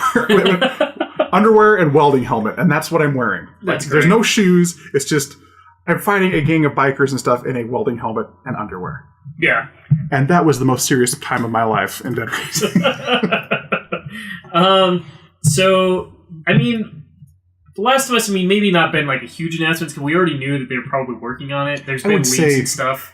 It's a huge announcement because it's the next game from Naughty Dog. Yeah. You know, and Last of Us was a major game. Like, I've heard it touted as like the Citizen Kane of video games. Yeah, well, and I mean, because it does hit very hard. You know, it's like a Pixar. Like it's like yes, you know, like it kicks you in the throat. Yes, it does on the first date. Yeah, and doesn't really stop from there. The feels just keep coming. Like they definitely throughout that game.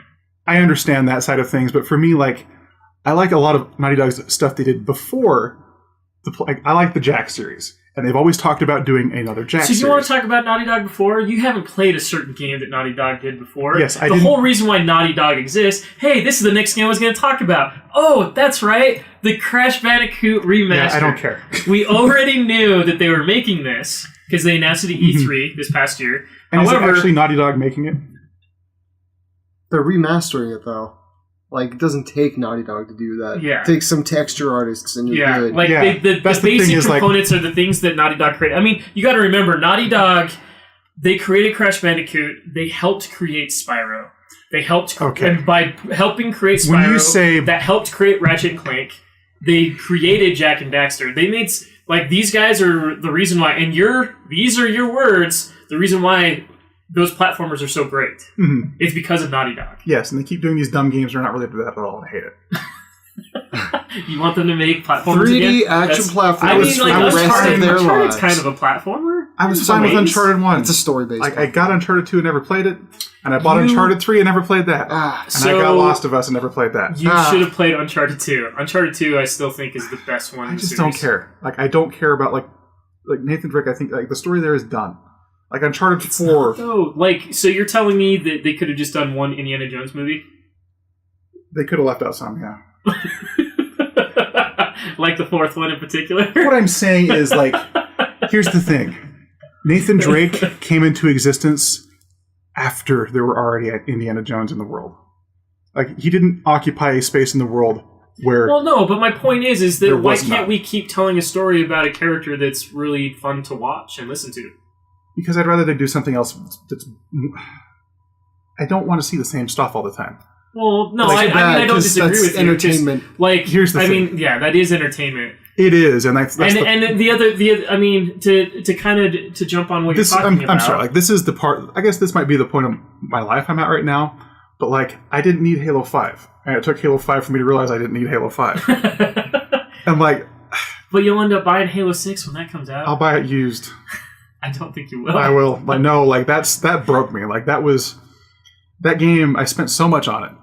And I've tried so hard to like it. I keep going back to it to try to just find that part of the game where like, this is something that they thought was Halo. Where is it? And I can't find it. And that was so much of my life, and so much of like what I like. That was video games for me. Was like the Chief. Like, we play that game, and like, it's not mine anymore. It's not me. It's not mine. And I don't want anything to do with it. So, I mean, that kind of brings up to the next portion that I want to talk about. But what I mean is, like, this stuff. is kind of mirrored in, like, I like the 3 Years of War games, but I didn't need Judgment. I don't need 4. You know? Like, I'm actually really liking 4. It's fine. Good so far. It's fine, but what I mean is, like, I haven't bought that game. The only reason I was going to buy it was because you guys were interested in it. Yeah. I thought, okay, we can play it co-op. Well, but the store didn't have it, and I haven't gone back to go. I don't disagree with you. I think the sequel crisis that we have, you know, like where we have a constant sequel, like all the time of a title. You know, I think we get a new Call of Duty every year. I mean, we got Gears of War this year. We're going to get a Halo next year. Like, you know, like it's what I mean. We're in this like, constant cycle of all of these sequels happening. I'm sorry. It feels like we're losing. I know I said quality. I wasn't interested in Halo, but Halo Wars is different from Halo. Okay. And I am going to buy Halo Wars 2. Well, I mean, we have Halo Wars 2 coming out, but there will be a Halo standard Halo game coming out. Is not the game. Like, I will not like. Halo 6 is out next year. No, Halo Wars 2 is out next year. Halo 6 will be the next year. No, I'm telling you, Halo 6 will be at the end of next year. You think they're both going to be out next year? Yes, I do. Because Halo Wars was originally supposed to come out this year. It got pushed into. But they haven't even shown a teaser trailer for 6. That's what it's still a year for. ahead. Yeah. But not to mention, that doesn't mean that Microsoft won't have some sort of event. Nintendo does events now. Sony's doing events. You think they would have 2 Halo games in 1 year? Yeah, I do. I don't think they do that. I think they would, because like Halo Wars and Halo 6 are 2 fundamentally different games. Hopefully Chief is in another desert and he has a big old like shawl over him or something. There's some friggin' wind or whatever in space, and then there's this giant glass thing. Oh, you mean that made sense. The last announcement trailer that made zero sense when they created this game. It might as well have been done. Zero sense. It might as well have been done by Hideo Kojima. We're going full circle. But I mean, so they announced the Crash Bandicoot remastered, which I am actually excited about. Don't get me wrong. I'm gonna kind of trash on remastered games here in a sec, but I am excited about this because, I mean, we haven't got a really good Crash Bandicoot game probably since the third one. Why would you trash on remastered games? They've been a real mainstay of this current generation. Oh my god. That's the main problem that I have with it. Now, I don't think we'd have our current generation without these remastered games. Oh my god. The free game right now on Xbox Live is a remaster of Sleepy Dogs. So, remastered games.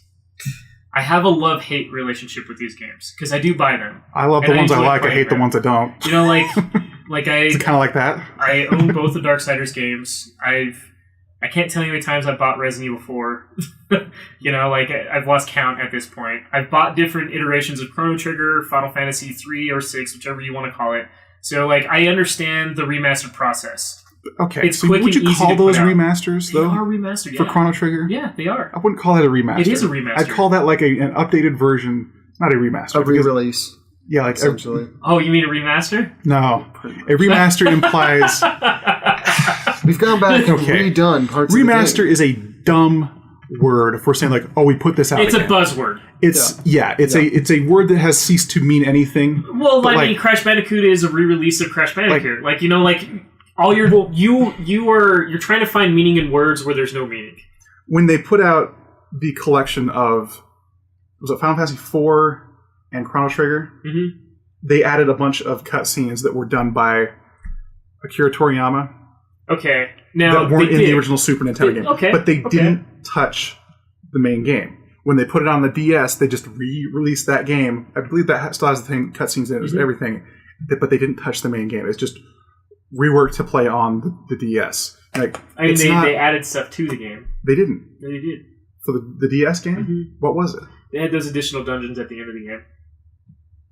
to unlock certain items and stuff. So yeah, like I never that. got that far, but So my point is that those are whether you want to agree to it or not, those are remastered versions of but those a games. remaster implies them. that they've gone in and prettied things up, touched things. I mean, like, they have that they've in order spent for them a lot to work of on those consoles. Yes. not in the way that I'll tell you what. You get a Super Nintendo, put Chrono Trigger in that, and then get a PlayStation 1 and put Chrono Trigger in that, and you tell me which one looks better. My thing is, I'm talking the way that the original Ocarina of Time versus the Ocarina of Time that was released on the 3DS. Now, the thing about that game is that's a game that people play a lot of, and that dulls your senses to what you're looking at. Because in your mind, you remember this as this glorious thing. I played that game on Christmas Day. It was the greatest day of my life ever to this point. I've witnessed the birth of a child that didn't even come close. Close to Ocarina of Time. The day I open Ocarina of Time, put in my friggin' 64. But it wasn't my child, so she's still all right. It still wouldn't make a difference, though. It's still Ocarina of Time was an amazing point to be alive for video games. But the way that game looks on the 3DS is how I imagined it in my mind's eye. And comparing those two, that's what I expect out of a remaster. Where they've gone back and looked at, okay, this machine is garbage compared to what we had here, and the original ideas we have in the artwork is the concept art we have for this game resembles that more than the original game does. But I mean, it's still a re-release of the game because all the core mechanics are the exact same. The core mechanics are the exact same, and that's fine. But what the difference is they've gone through everything. They've retextured everything. There's new models that function better, that look better. So I mean, if anything, the re-releases, if you want to call them re-releases of Chrono Trigger and Final Fantasy VI, those do that. Those are worse than what remasters are. Oh, really? Yes, but the reason you accept those is because, this is a Super Nintendo game that I can no longer play on my Super Nintendo because the battery probably died on my Super Nintendo game. Mm-hmm. But I can play it on my DS because it's just an SD card, Yeah.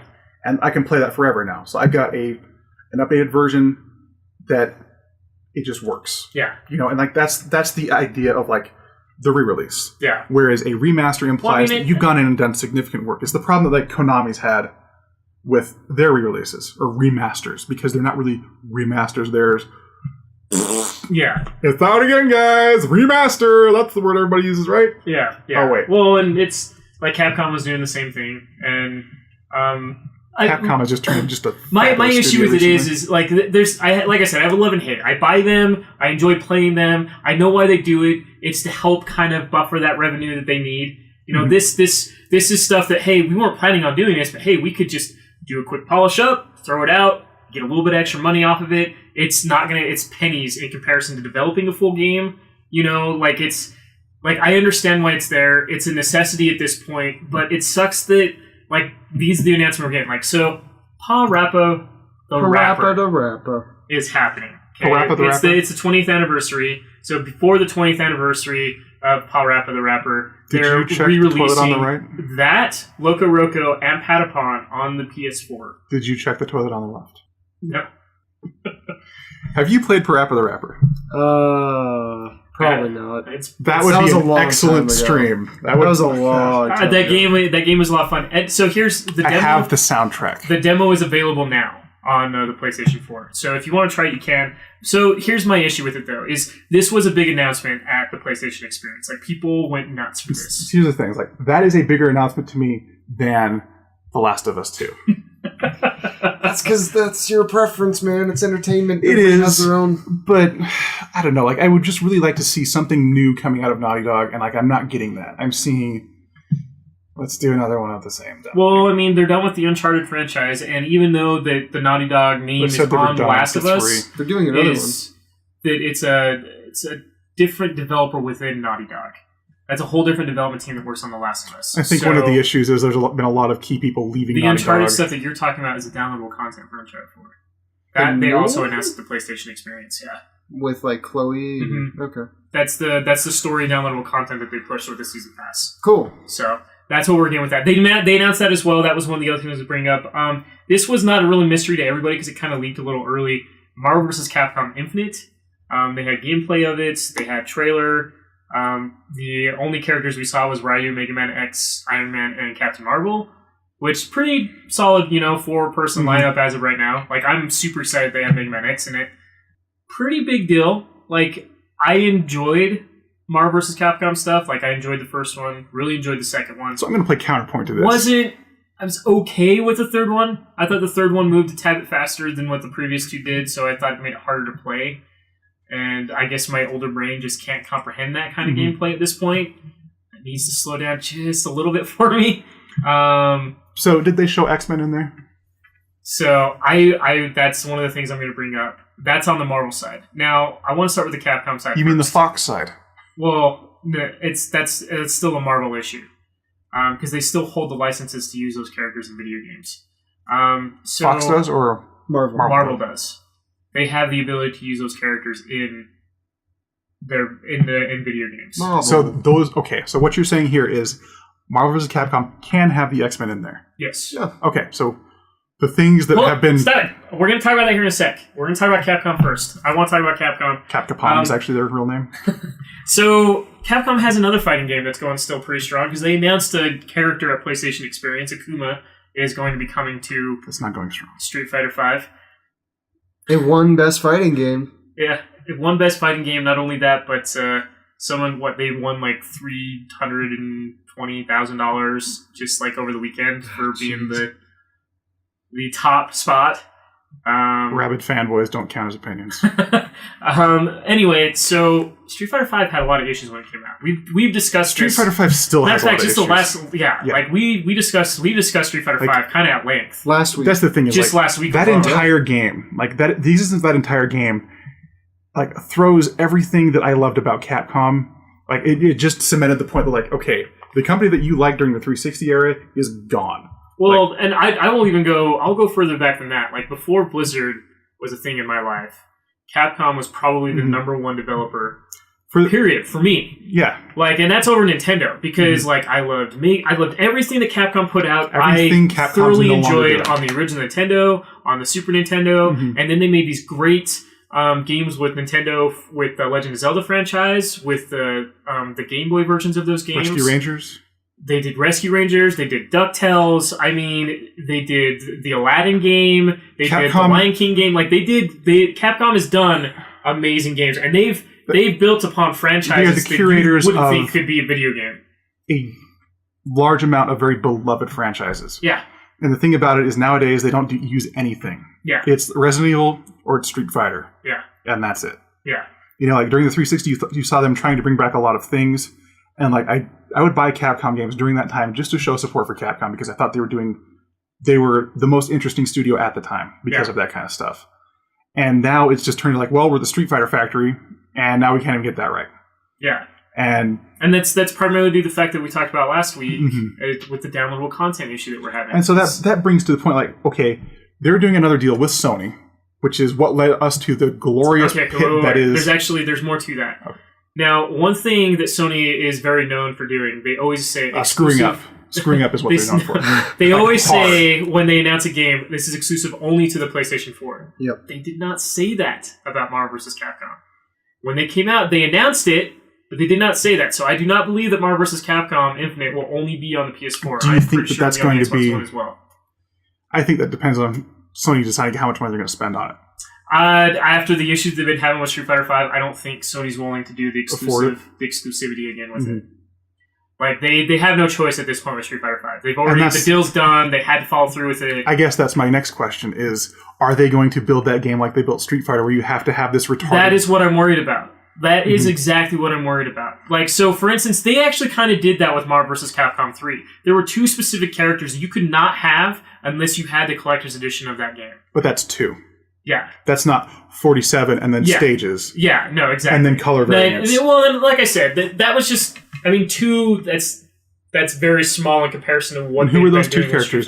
Just for conversation, what's those two characters? Jill Valentine and then, oh my gosh, Starro. Okay, I know who Jill Valentine is. I have no idea who Starro is. Do you know who Starro is? So I don't play Street Fighter. Starro is actually a Marvel character, and if you watch the new Guardians of the Galaxy trailer, you'll see who Starro is.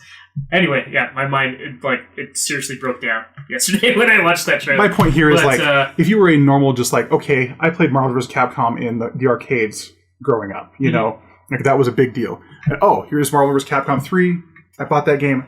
you don't care that Jill Valentine and Star aren't in there. You know what I mean? No. But yes, I agree to that. Yeah. You're going to care if you get into this game like, oh, I need to pay money for Wolverine, and then I need to pay money for Mega Man, and then I need to pay. Like, it's just like, okay, you got all the entire cast. You're like, it's a free to play game, so and now it's locked up behind paywalls. And that's my thing. I was going to bring up. Capcom has this is their ability to fix what they've done wrong. I'm worried that they're not going to though, because they've also said in the past, hey, we're not going to release the same iteration of the game over and over and over again, and that's when they released Street Fighter 4. And then we got Street Fighter 4. What Capcom says we got Super means Street Fighter absolutely 4. nothing. And then we got Super Street Fighter 4 Arcade Edition. And then we got Ultra Street Fighter 4. We got 4 different iterations of that game. All they did was add the characters that they released after the game had come out. Rebalance with a new version. And rebalance it. And they did. There were certain... Ultra Street Fighter 4 was probably the only one, in my opinion, that was worth picking up at that point, because there were specific game modes that were actually kind of cool that they introduced to the game. So I will be okay with that one. Still didn't do the Darksider game. But with this is Capcom's time to shine. Like, they can fix on what they've screwed up with Street Fighter. They're in the exact same position as Hello Games, where I don't want to hear them talk, because Capcom's word is worth nothing. Yeah. To me at this point. Just show us. Yeah, you can do this right, or you can get off the stage. Because Well, it's funny. This game got announced, and it wasn't Capcom that announced it. It was Sony that announced it for them. So maybe Capcom. Those guys be are aware super of nice this to issue. Capcom, man. Real man, Sony. Maybe Capcom's already. That was aware, a like, real hey, nice move. We can't really be messing with this too much. That's probably them going like, people don't want to see us right now. Yeah. Could you maybe talk about this? And Sony's like, this out for us. We'll be back here. It's like, yeah, we've got some nicer suits, so we'll do this. So that's the Capcom side of it. I am a little worried about what they're going to do with it. I really hope that but Marvel will talk them out of whatever craziness DLC that they have planned for it. See, I'm looking at this on the other side. I am worried about Marvel as well. Now, the reason why I'm worried about Marvel is because the X-Men drove that game. Yes, they were the Marvel side of things. Now, the one thing I will bring up about the X-Men portion of the Marvel vs. Capcom stuff, that was when X-Men was at its peak in popularity.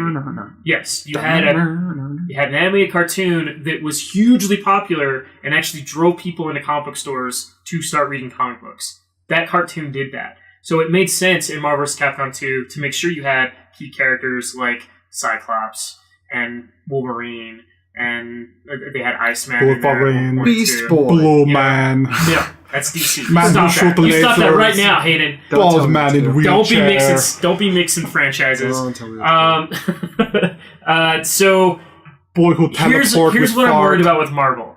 Marvel hasn't been playing nice with Fox at all. Like, those two basically are at constant bickering and fighting back and forth. I'm just saying that Fox is they're not nice people. No, they are not. They're actually really stupid. They should be actually asking Marvel for help. The problem is they know if they ask Marvel for help, they won't have this great thing to screw up anymore. Well, like, look at what Sony and Marvel did, okay, with their deal. Hey, we're going to get all the money for the Spider-Man movie. You guys will get maybe a smidgen. But that means you get to use Spider-Man in anything you want. Why has Fox not approached Marvel like, hey, we screwed up Fantastic Four. Our X-Men franchise is starting to dwindle a little bit. Like, I'm not going to say... Like, the X-Men movies, aside from X-Men 3, have actually all been pretty good. X-Men 3 and X-Men Wolverine Origins have all been pretty good. For the most part, like they've been decent, and I will watch them more than once. But they're starting to dwindle in popularity. Right. That's the problem. They're all right by comparison to like a lot of the Marvel movies, where like the new Marvel movie stuff is great. Yeah, and like you would rather see a great movie than an all right movie. Yeah. So Marvel and Fox aren't playing well right now, and because of that, Sony decided to like play the mediator Marvel's and bring already them back to the table. of like destroying the X-Men franchise. Not Sony really destroying it, but they're hey, you guys hate each other. This is our let's come talk. Our redheaded stepchild. This will be a We're great going to set them over here.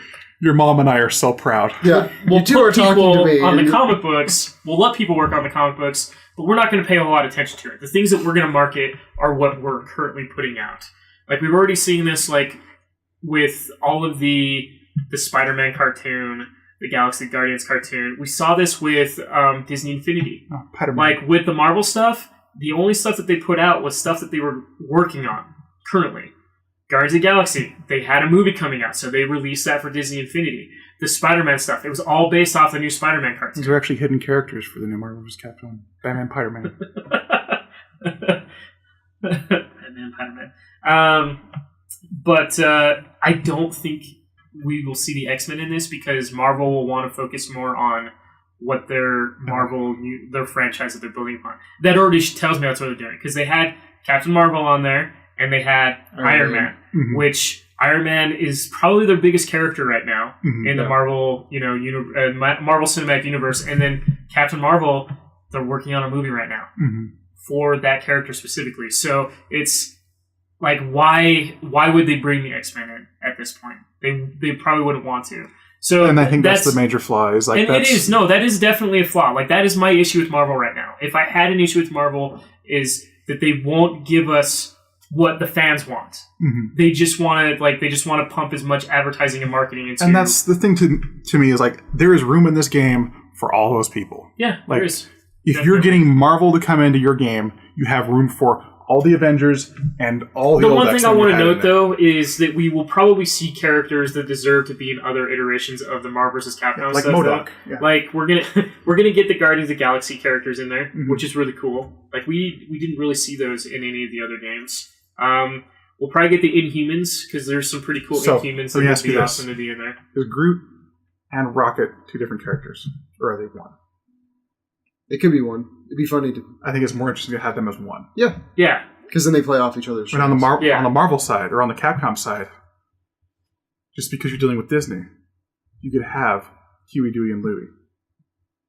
But they are one character. Think about it. So, I don't think we'll see any Disney characters in Marvel vs. Capcom. They didn't use my idea in Disney Infinity, and they really need to do it in this game. No, I mean, the cool thing to note, like, even, like, they announced this Marvel vs. Capcom game. This is only one game that's on Marvel's, like, slate. I think they said they had, like, 4 or 5 titles that they're working on currently. Actually, that is my dream for that. Like, if I could add one thing to those games, is take the characters they used in the old Disney games, in the old Disney games, model them like Lost Vikings? From the sprites as they were in those games, and have them appearing on the Capcom side of things. Because you play them as Lost Vikings. No, that would be cool. I would enjoy something like that. But so this game I'm excited about. I'll play it. Like, I played Marvel vs. Capcom 3, even though I wasn't a huge fan of it. Marvel vs. Capcom. Yeah. I can't even say it that way. Capcom. It's funny because they can spell it though. But I'll play it. I am a little worried about what Marvel and Capcom at this point will actually do with the franchise. Capcom could do something really awesome with it and fix the craziness they did with Street Fighter V. And this actually was like, you were so excited for this. This was the whole point of the podcast today, right? Was talking about Marvel vs. Capcom Infinite? You know how I know this? Why is that? You're wearing the Wolverine t-shirt. He's got you there. That's just psychology. Yeah. No, like, no, I really... So, ever since... Did you guys ever play the X-Men fighting game, Children of Atom? So, it was an arcade game, and that game was phenomenal. And it was Capcom. Capcom made it. And that's what created the Marvel vs. Capcom, like, franchise, was that game in particular. It was a fighting game, and it was only X-Men that you play as. But it was awesome. Like, you got to play as the Sentinel, you got to play as Iceman, you had Wolverine, there was Magneto, like, the entire X-Men franchise. But, there was man with claw, there was man with, like, metal, there was giant blue man with hair, there was man with laser face. But, and then they created the Marvel vs. Capcom franchise, and I just followed it ever since. When they announced 3, which I think it was, like, 10 years since 2 came out, when 3 finally came out, something like that. Something crazy. I'm sure if I read in like one of these like articles, it probably would tell me, but like super gap in between them. We thought we would never see another Marvel vs. Capcom game, but and then Marvel was in dire straits between that 10-year gap. Okay, that was the era where I learned that nothing is impossible, because right after they did Marvel vs. Capcom 3, they did another Capcom game that people thought, like, so okay, this game is never going to happen, and then this game, after it did happen, they go like, it's not coming to the US. And it did. What was it, Kyle? I don't know. Marvel or Capcom versus Tatsunoko. Oh yeah, that's right. Yeah. The thing about that is, like, even though in Japan, And it got released on the Wii. yeah, all the dumb places to put that. That's a great console to put games on. The thing about that is, like, there were so many deals that had to happen to make each one of the characters in that game happen, because the Tatsunoko characters in Japan are not centralized like they would be in like an American company, and to get the rights to move them over to America was just retarded. But it happened. Yeah. And that was amazing, and nobody played it. Well, it's because it got released on the Wii. That was a problem. Like, you release a game for hardcore gamers on a game that was meant for casual gamers. Yeah. That makes a lot of sense. I mean, Nintendo's probably the reason why it got released here in the States, but still, nonetheless, it was definitely a dumb move by Capcom. I don't think it was the reason it got released here in the States. I don't think Nintendo cared either way with that. You think so? In the Wii era. Yeah. They had enough stuff coming out that, like, Tatsunoko versus Capcom was not going to be a thing that go like, that'll put dollars in pockets. Well, thanks for joining us for this amazing podcast. We got a lot of stuff to go over. We'll probably talk at length about some of the stuff that we discussed today on the next episode. As always, please give us any feedback about the podcast in the comments below. We finally have a logo. So the podcast will be available on other things real soon. Have no exact time on that, but I will let you guys know on Facebook and Twitter. So please, otherwise, like, share, feedback, be super awesome. David, take us out, sir. Nerd Storm.